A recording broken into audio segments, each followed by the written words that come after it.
Children, welcome to असा education. ये जो हमारी एक्सरसाइज है ये आपका सेकेंड पार्ट है चैप्टर 29 यानी कि एक्सरसाइज नंबर 125 का।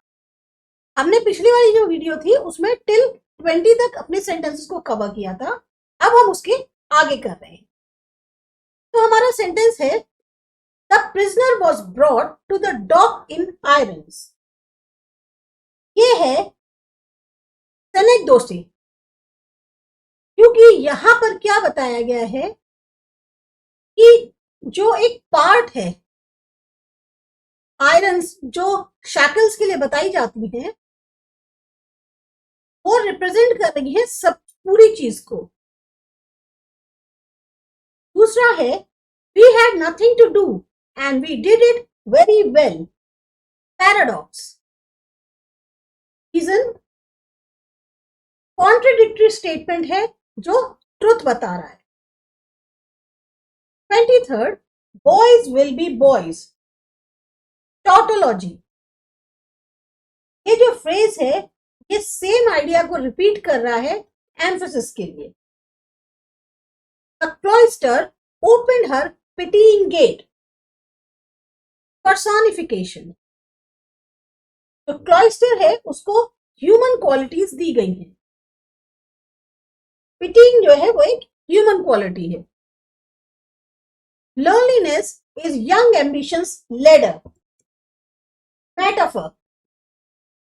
Reason loneliness जो है उसे कंपेयर किया गया है एक लेडर से एम्बिशन के लिए। 26th है language is the art of concealing thoughts. Paradox. Reason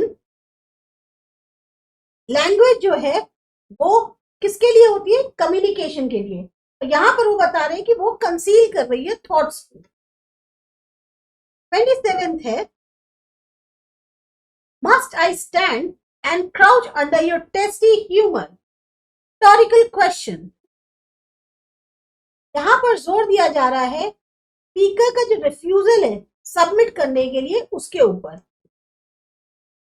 shores and rings of bell. Apostrophe. यहां पर शोर्स एंड बेल्स को एड्रेस किया जा रहा है जैसे वो लोग हैं जो कि एक्सल्टिंग और रिंगिंग के लिए केपेबल है। He followed the letter but not the spirit of the law.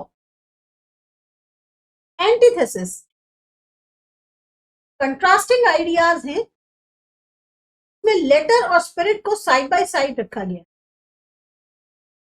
One truth is clear, whatever is right. Tautology. Reason है रिपीटिशन है आइडिया का, जो भी एग्जिस्ट कर रहा है वो करेक्ट है। I came, I saw, I conquered. Assigned return. Reason है यहां पर जो कंजंक्शंस है उनको छोड़ दिया गया है क्लॉजेस के बीच ड्रामेटिक इफेक्ट देने के लिए। Neighbor wide as the earth has its summit in heaven. Metaphor. Neighbor को कंपेयर किया गया एक बहुत बड़ी एंटिटी से जो अर्थ से हेवन तक पहुंच रही है। Just for a handful of silver he left us. Magnamy. ये इसलिए है क्योंकि यहां ये जो हैंडफुल ऑफ सिल्वर है ये रिप्रेजेंट कर रहा है एक बहुत छोटे अमाउंट ऑफ मनी या ब्राइब को। They were swifter than eagles. They were stronger than lions. ये है आपका सिमिली,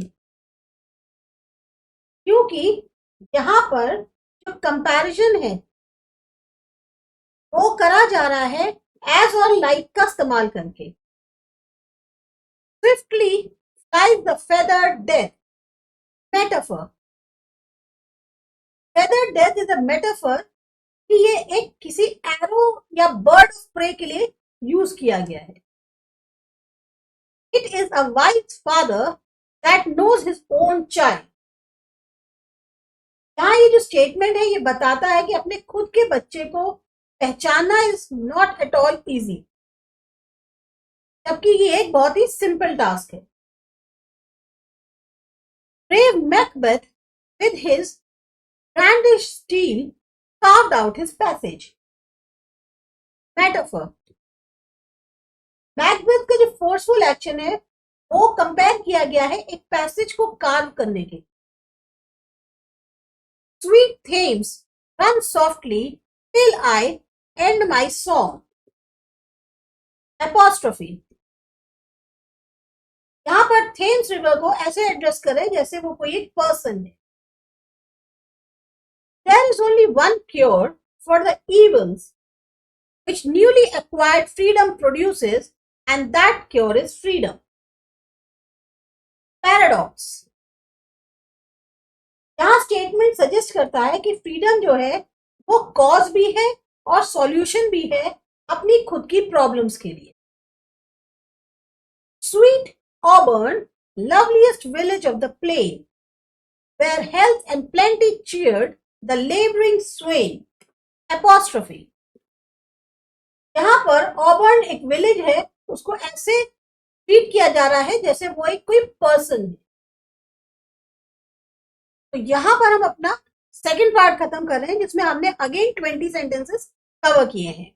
अब हमारा इसका जो लास्ट पार्ट होगा वो है थर्ड पार्ट, जिसमें हम टिल 60 तक अपने सारे सेंटेंसेस कवर करेंगे। आपको ये वीडियो सही लगा, समझ में आया, सब्सक्राइब करिए आसा एजुकेशन।